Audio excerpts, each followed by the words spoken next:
J'espère pouvoir être utile à quiconque souhaite poser des questions sur l'islam, l'iman et l'ihsan. Sans plus attendre, Bismillah, Alhamdulillah. Nous allons commencer depuis le début, Inch'Allah. Alhamdulillah. Pourriez-vous nous parler de votre lieu de naissance, vos parents, un peu de votre enfance, votre éducation?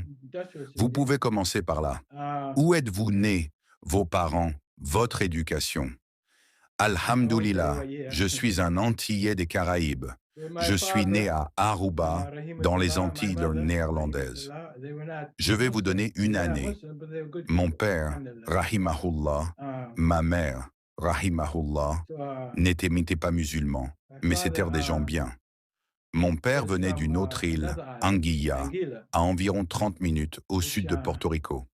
Ma mère était de Grenade, au sud d'Anguilla. Tous deux étaient chrétiens. Je suis donc né dans les Antilles néerlandaises. Mon père était fils unique parmi 6 sœurs.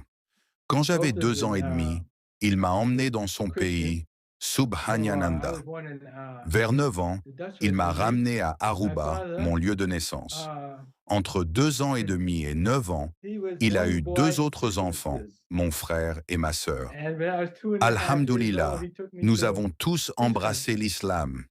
À 10 ans, je n'étais pas musulman. Il nous a emmenés à New York. Je suis arrivé ici en bateau, pas en avion. Mon père, qu'Allah lui accorde sa miséricorde, était mécanicien. Ma mère, peu éduquée, niveau 8e, était une femme bonne. À 17 ans, je suis entré à l'université Howard pour fuir la maison, car mon père était strict. Mais avant son décès, nous avons fait la paix, Alhamdulillah, ce qui m'apporte une grande sérénité. Je voulais devenir prêtre, attiré par la religion depuis toujours. J'étais servant d'hôtel dans l'église anglicane.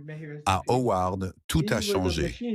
À 21 ans, j'ai prononcé la Shahada, Alhamdulillah. L'islam est venu à moi. Invité à la mosquée de la fraternité islamique, MIB, à Harlem. J'ai vu des gens prier et j'ai voulu les imiter. Après ma Shahada, j'ai lutté contre mes mauvaises habitudes. Ce qui m'a transformé, c'est l'itikaf, retraite spirituelle, durant les 10 derniers jours du Ramadan.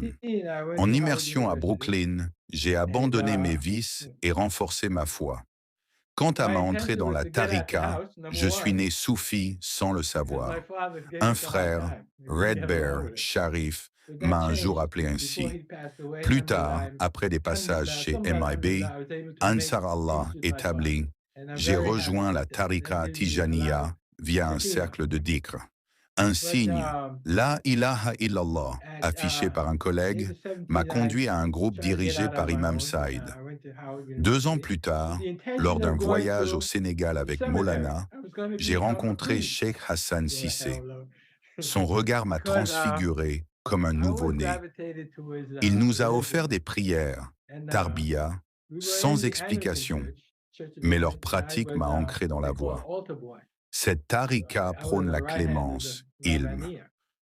On n'abandonne pas le monde, mais on ne le laisse pas envahir le cœur. Cheikh Hassan, ouvert à tous, musulmans ou non, incarnait cette compassion.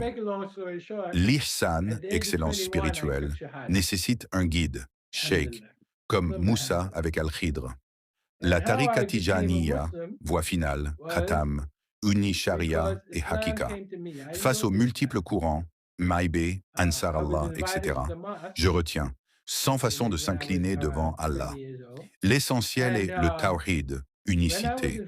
En 1983, un voyage au Sénégal avec 9 compagnons a marqué mon engagement. Cheikh Hassan, formé à Londres pour ouvrir la tariqa aux anglophones, a accueilli mes fils Ahmed et Youssouf dans son école au Sénégal, malgré mes moyens limités. C'était une question de survie spirituelle. Allah récompense l'intention sincère. Mes fils, partis sans ressources, ont reçu éducation et protection. La générosité de Cheikh Hassan, Bismillah comme seule réponse, a tout rendu possible. La tariqa, via Cheikh Hassan, a brisé les barrières ethniques. Un non-musulman dans notre groupe était traité avec le même respect. Aux parents, Montrer l'exemple. Les enfants suivent les actes, non les paroles. Ma réconciliation avec mon père avant sa mort m'a enseigné l'importance du respect familial, clé du bonheur après le tawhid. En conclusion, la constance et la bonne intention, niyya, attirent les bénédictions. Comme le dit le hadith Qudsi, quand j'aime un serviteur, je suis ses yeux, ses mains. Servir Allah attire sa grâce au-delà de toute attente. Que Allah nous guide tous, préserve nos familles et nous accorde la firdaus. Amin.